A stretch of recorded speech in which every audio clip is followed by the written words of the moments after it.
Hey guys, how we doing? Welcome along to FAB Rugby and to another week with a special guest. Now, we are very, very fortunate today to be joined by, well, I don't know now whether we introduce him as a rugby player or a full-time dancer. I'm not quite sure what to introduce him as. So I suppose we should really get him in straight in and let's get asking the questions. You can drop your comments and any questions you might have into the chat box, and I'll ask them as we go. But here we go. Let me introduce you to today's guest. Here we go. Welcome, Jordan, to Taufua. Do you know what? I've been thinking about that surname all day, and I've been like, I've got to get it right because it's one of those that I could trip up. So, how do I actually say your surname correctly? Let's start off with that. That's always a good first. Taufua. Taufua. So, okay. yeah, Taufua. I've got to add my Kiwi twang a little bit more, sort of thing. So that's what I've got to do. So, how are you? You keeping well? All good, man. Surviving this lockdown, and just guess doing what everyone else has been doing. Trying to keep busy, trying to kill the time, and yeah, all good. So we've got some quick fire questions to get going with. I've actually just seen one come into the chat, which is straight away I want to ask this one as the first question. Are you stronger than Manu? That's the first question that's come in. No way. No one's stronger than Manu. Manu's a different strength, man. He's on another level. But see, I'm not strong in the gym. I can't lift weights. I might look like it, but I can't.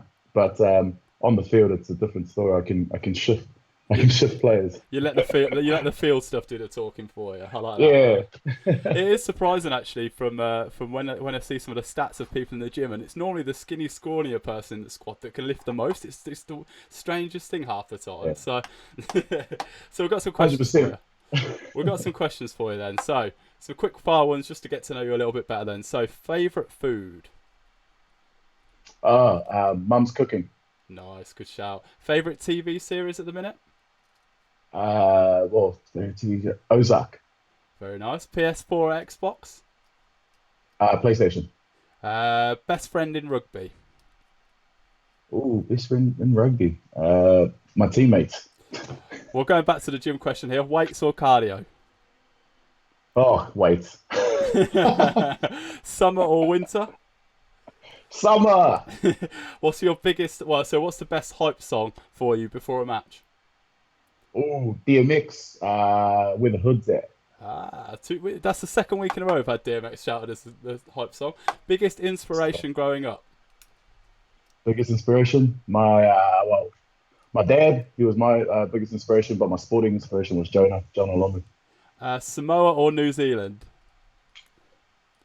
50-50. Safe option there. Yeah. Just got a couple of questions come in. So, what is your favourite rugby memory? Favorite rugby memory would probably be winning my first Super Rugby title back in 2017. Played in South Africa against the Lions. So I've got some questions for you, and we're going to talk a little bit about your career now and kind of how we've got to present day. But we'll start right at the beginning. And where did your journey into rugby as a sport begin? Did you start playing when you were a youngster, or how did you begin with it? Yeah, so I started playing probably when I was like 6 years old. I'm one of five boys. Wow. Yeah, so three. I've got two older brothers, and then two younger. And my old man, basically to kind of save petrol, he put me in the same team as my two older brothers. So I was always playing 3 years up for most of my junior grade. Oh wow! So I was getting pretty much beaten up, smashed, everything. I was scared to tackle someone, and then it wasn't until I think 14 or 15 I started playing my own age grade. So.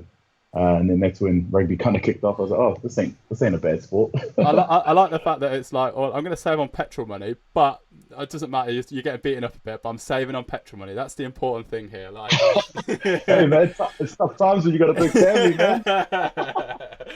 So, did you play any other sports growing up, or?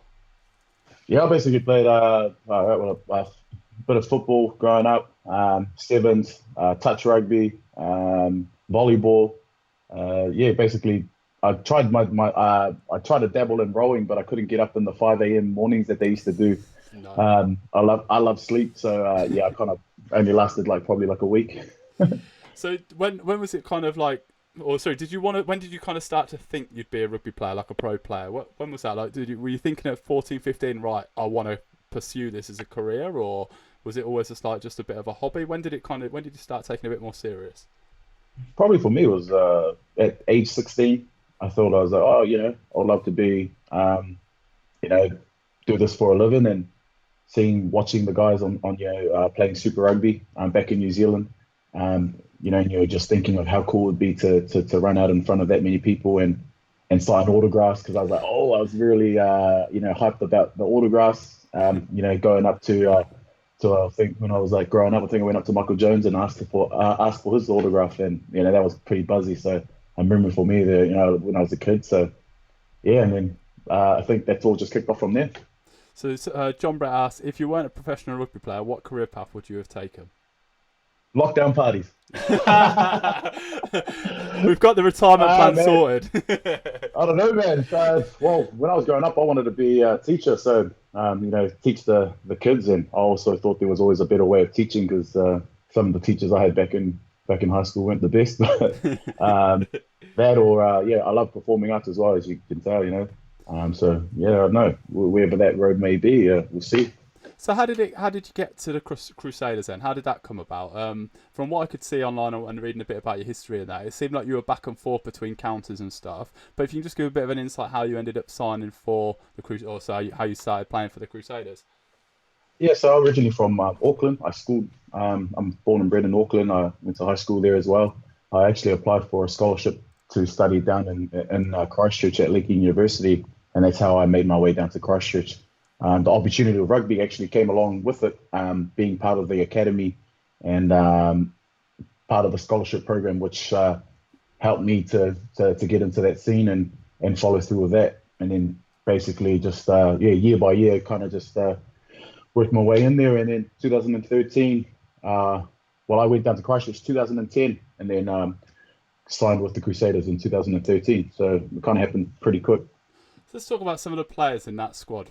Like, were you kind of aware of how huge the players that they were in that squad? When you look at the names that you've got, like Richie McCaw, Kieran Reid, was it Luke Whitelock? I think was there, wasn't he as well? So you had a huge squad there. Like, did it kind of, when you were in that situation, were you like, oh my god, these players are some of the best in the world, or was it kind of like, they're just lads I play with? Yeah, well, because with the academy, the Canterbury Academy, you see the guys walking around, and you obviously are starstruck from, seeing them every day, and you want to talk to them, but then you don't want to talk to them because you're not on that level. But at the same time, you get to that point where you're like, you wish you were them until I'm gonna take your position, or so that's how I started turning. I'm like, right, how can I get there? How can I play alongside them? And then it kind of went personal for me, and I was like, I'm gonna take your position, whoever you are. So wow, so yeah, you actually flipped that as a positive and like a kind of a drive for you to succeed with it. 100%. Well, because in order to be the best, you have to beat the best. So I looked at it the way as a kid from in South Auckland. Coming down to Christchurch trying to prove a point. Basically every day was just, how much you want it, how hard you're going to work. Running for me ain't my strength, but how do I turn my strength, my weaknesses into a strength? Just thinking like that and challenging myself. So anyone that you ask that played with me, they'll know at training. So would you kind of learn off them as well?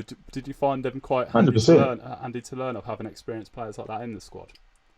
Yeah, the best thing is, like guys like Richie McCaw and Kieran Reid, you got your Matt Todd, learning off those guys in my position. I learned more from watching them, what they did, and picking what stuff picking a few things that I could add to my game. And then, so it's probably was the best environment to grow as a rugby player, but it was the hardest. It wasn't the easiest because if you think you've got it, you kind of get left behind real quick. So, so you had to kind of fight to survive in a way. Yeah, well, you always have to be on. If you wanted to be the best, you have to few sacrifices along the way that you have to make, and once you got there, it's trying to stay there. So it was a healthy environment, healthy I guess, culture we had back then, and obviously it's continuing till today. So we had a couple more questions come in. So, this one's from Matthew. He says, "Who do you feel is the best player you have ever played against?" Best player I've probably ever played against. Positional wise, I can't beat Jerome Kino. Um, Basically, he was always the one that bring the best out of me. Um, and he was always having that number 6, number 8 jersey for the All Blacks, and I was always, trying to target him, and he was always, kind of like a mentor, but not a mentor from afar. So, always wanting to. He was always the toughest. He always bring the best out of me, and I hope I always bring the best out of him. So you've just brought up the All Blacks. Let's move on to the All Blacks and talk a little bit about that experience for you. So you got called up for, was it the France series, I believe? Was that the correct series? Yeah, back in 2018. Yeah. So let's just talk about that just quickly. You were injured, so you were in the squad to replace Richard McCaw, but then you went down injured. And unfortunately, you didn't get capped, and you didn't get called up for the squad again. I want to talk about that experience. How was it being called up first, and then also like the downside of not actually being able to get that cap that you want so badly? How do you reflect on that now? Yeah, like looking back then, it was a awesome. For me, it was a dream come true. Like it's what you dream as a kid. Growing up in New Zealand is to become an All Black and wanting to be an All Black. So to get the phone call after we played the Blues at Eden Park, that was awesome. And just to telling my family that I'm got into the team, it was the best feeling ever. Um, so yeah, that was probably one of the special moments in rugby was getting that phone call. But obviously, injuries came along the way. I tore my calf in that June test window against France, the first day of training. So that kind of set me back 6 weeks. Had 6 weeks off, rehabbing my calf, and then towards the end of the year, trying to make the India tour. Actually, we playing semi-final against the Hurricanes, and then I broke my left forearm. So the first 20 minutes. So a couple of big setbacks in a space of, I'm not too sure, 2 months. Um, you know, Looking back at it now, it was tough mentally because you've done all the hard work to get to that pinnacle of rugby, to that top spot, and then to have it taken away from you. For me, it was tough. I had a little wee pity party to myself for a day, and then I had to just because it's okay to be angry and feel pissed off because you're only human. And then, but the next day I set some new goals and set basically week to week, day by day, and just say, all right, how can I be the best version of myself in each day coming back from injury? So we'll get on to the move to Leicester in a second, but I just wanted to touch what was still on internationals about then. Does it kind of do you still harbour any intentions to play international rugby? Do you hope to? Maybe necessarily because you didn't get capped for New Zealand, you can get capped for Samoa now, so that is still an option for you. Is that something that's still kind of is there still a fire burn in a way that you'd maybe want to visit one day? Do you think that's possible? Yeah, it's the desire and the passion is still there to be to play international footy. I think for myself, in my career, I think I really haven't put my foot down in that international area. So it's still I guess in the back of my head. But at the moment, it's just focusing on what I'm doing over here in the UK with Leicester, and trying to be the best player here for this team. So, but never say never. Always open to playing international footy, whether it might be now or in the near future. So let's talk a little bit about Leicester then. How did the move come about, and what was the kind of thinking behind the move? Was it kind of just something a new experience? What was your reasoning behind coming over to the UK? Yeah, just a new experience. I was been in part of the Crusaders setup for 7 to 8 years, and I think for me it was a time for a new challenge. Come over these ways, and yeah, it was awesome to finish on a high with the Crusaders, winning 3 championships, and I wanted to come here and help Leicester out, and with the strong history they've had in the past, is similar to what the Crusaders had. So I just wanted to come here and help them out, bring it back up to I guess where they've been before, and yeah. And second of all, they paid more. So, yeah. I like the honesty there. So let's talk about Leicester then. Let's talk about your first season. The big thing I wanted to ask you on this one was kind of the difference between rugby in New Zealand and rugby in the UK. Obviously, you've played a bit of Europe as well in the Challenge Cup. So just wanted to get a bit of a gauge. What are the big differences? Like, what have you found that you've got? Blimey, that is completely different. We don't do anything like that in New Zealand. Whereas, like, just give me a bit of an idea on the differences. Massive differences that I've, playing on both sides is Super Rugby is a lot quicker. Speed and ball, and I know run to ruck ratio, like the breakdowns a lot quicker back home. The ball's shifting more, balls in play a lot more. Where on this side it's a lot more physical, set piece dominant, and a lot of kicking, more kicking than I'm used to chasing. So, but in ways I can see this side over here working their ways towards an open game. I think some teams here in the UK are definitely starting to play that expensive game. It's quite hard to play in the middle of winter when you're down in Bath. I tell you, like when it's cold, wet in the middle of December, it's quite a hard place to go and play open New Zealand rugby. Tell me about Bath. I tell you what, I think I needed a new set of calves because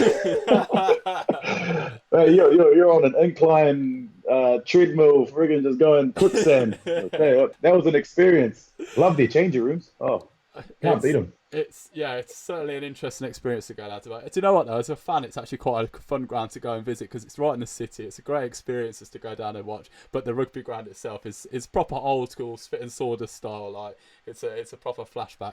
Speaking of the old school, let's talk about your experience with the Barbarians then. So you played for the Barbarians a couple of times. So what was that experience like? And like how does that come about? Did they approach you? How does it come about with the Barbarians? If you can give me a bit of an inkling. Yeah. So the Barbers is a very special club to be a part of. You don't get selected, you get invited into the team, so you get a letter sent out to you.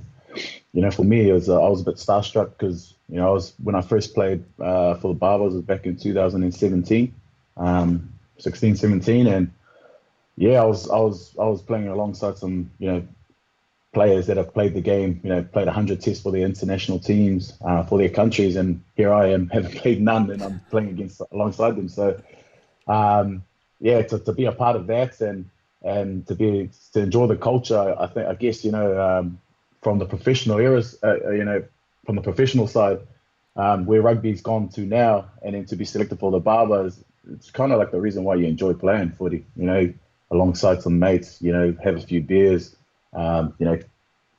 Basically guys that you play against, you're wanting to hurt them or, punish them and drill them into the ground. And then all of a sudden you're actually rubbing shoulders with them and you're actually not a bad guy. So, it's still kind of the amateur element, isn't it? It's still kind of the element in it. So. Just a bit. Exactly right. Last bit is just on Leicester. Obviously, you've got a new coach coming in from next season. Whenever the next season's going to start, we don't all know yet. So, I just wanted to kind of talk about next season in the future and what you're hoping to achieve with Leicester. And what's it like having Jordan Murphy in charge? And how's he been like getting you settled into your first season in the Premiership? It's been good. Jordan Murphy's been awesome. With keeping him, with his coaching and his leadership. So, we're transitioning into a new coach, whenever that may be. Steve Borthwick's coming in and talking to the England boys with, what he's done with England and, his expectations and what he's going to bring to the club is going to be awesome. So, I guess what we're looking forward to, whether we finish the season or not, whenever that may be, or we might, start the new season whenever that might be. So, for me, I'm just, looking to I guess, have a pre-season with Leicester because I actually came into the middle of the season when I was still playing in New Zealand. So get to know the boys, and get some work done. And I know for Leicester, we're not in a spot where we are happy to be at right now. But I know that the plans are in place and the players that we have coming in, we're building really strongly for the next couple of years. So I just want to get into work and want to see the boys again because this isolation's making me crazy, man. Well, let's talk crazy then. Let's get into that element. Here we go. Then we've got to talk about it. This is now. Do you know what? I've got to tell you this. I don't know if you're aware of this yet. If you type in Jordan Taufua on Google, it doesn't come up with Jordan Taufua Rugby anymore. it comes up Jordan for dancing. That literally is your top search box now. So we need to talk about this then. Where did the idea come from, firstly, to do your dance parties? Sorry, what was that? I couldn't hear you. Oh, sorry. Where did the your ideas for the dance party come from then? Well, actually, I was actually legit lying on this couch that I'm sitting on right now, and I'm just scrolling through Instagram, Facebook, Twitter, whatever, like as you do when you're bored. And I was gonna put up a questionnaire on Instagram asking people, oh yeah, ask a question or what do you want to know about me? But then I was like, oh, actually, I saw these was like a little music symbol, so I swiped that and it said songs, and I was like, oh, here we go. And I just thought to myself, well, I don't live with anyone, so let's see how this goes. And then I just went played it by ear, and I said, well, you select a song, you request a song, I'll entertain for 10 seconds and enjoy. And then put it up, and I didn't really think that it was going to kick off like that. And then all the songs that came up were just reminding me of my childhood. So I was like, okay, what can I do? So then ended up running upstairs, grabbed my wardrobe, chucked it down on the couch, and I was like, okay, so I can wear this with this, and then play the song, and here we go, entertainment. There you go. And then woke up the next morning after I did my first lockdown party, and I was just shocked at the response of of the lockdown parties, the COVID parties I was doing. So it's really captivated not just people in the UK. It's gone proper, like I'd say it's worldwide. New Zealand back home, I think you were on the news channels and everything. It was you just blew up. It was just insane. Like this whole thing just went viral. But I genuinely don't know, where are you getting all these outfits from? Like I think you got me with the gas mask. When you brought the gas mask out, I was like, I have no, who has a gas mask lying around? I tell you what. 2 weeks before we got the lockdown, when we found out about Corona, I was like, I don't know. I ended up scrolling through Amazon, and I was like, man, I honestly buy some really weird. I can see that, Jordan. I can see that. And I was like, you know what? Just in case, I was like, man, something's gonna happen if like too much watching films and Hollywood films, and I was like, oh man, this could happen. So then I ordered the gas mask, and then it came, and what do you know? I'm ready. You were suitably prepared. There you go. You didn't know it, but you were prepared to be a star just there alone. So let's talk. What other stuff do you like doing? Obviously not when we're in coronavirus time. So what do you actually like doing away from the game? What's your kind of relaxation when you get back? Well, play a bit of PlayStation with the boys. The Call of Duty's going off at the moment, but I'm a bit of a passenger on that. But I like to go, get out and about, adventure around. I try as much. Reason why I came here as well was to travel. So, my spare time, I try and get out and visit, boys or wherever around here, and or just hanging with the boys. Basically, what's been your favourite bit? What's been your favourite bit of the UK so far that you've visited? UK that I've visited. I haven't really visited a place. Like I've only been to different places when I've played rugby. Okay. But I haven't really actually been to like Bath or Bristol and enjoyed what they're like. So what's been your favourite ground to play at so far? Welford Road, man. I'll tell you what, Welford Road is unreal. Like when I played my first home game against Exeter Chiefs, it was the fans and the support. It's crazy. Just for a normal game, we don't really get that back in New Zealand, because in New Zealand, I don't know what they're up to, but the games are late, so back home. And but here the support from the area, and a lot of people coming out of Leicester to support the boys. So that's for me. That was unreal, and it was pretty cool. It seems like you've got a real connection with the club. Like I watched a couple of your highlights from, especially particularly the one when you scored against Exeter. I don't want to bring it to Stuart Hogg for his self, but where you scored there, it was a brilliant try after a chip over from George Ford. And you really kind of, I watched the way you celebrated. So it was almost like it almost looked like you're at home at Welford Road. Is that kind of how you feel in Leicester playing for the Tigers? Do you feel quite settled? Yeah, 100%. I definitely. The fans are passionate, and all for me, all I want to do is just go out there and play the game, and I just want to see them, see me giving them my all, and um, actually prior to that, I was actually stood down for 4 weeks with concussion, so I had like a little wee setback, and then just I guess for me to run out with the boys, and lucky enough to get a meat pie, that was just a bit of a, I guess, yes, I'm done it, I'm here, so, yeah. Well, brilliant. Thank you very much for joining me today, Jordan. It's been an absolute pleasure to kind of get to know you a little bit more, and we look forward to seeing many more amazing dance moves and songs over the next couple of weeks. And keep going, and we'll see you on the rugby field very soon. Cheers, man. Thanks for having Thank me. you very much, guys. Thank you very much. We'll speak to you soon. Cheers, guys.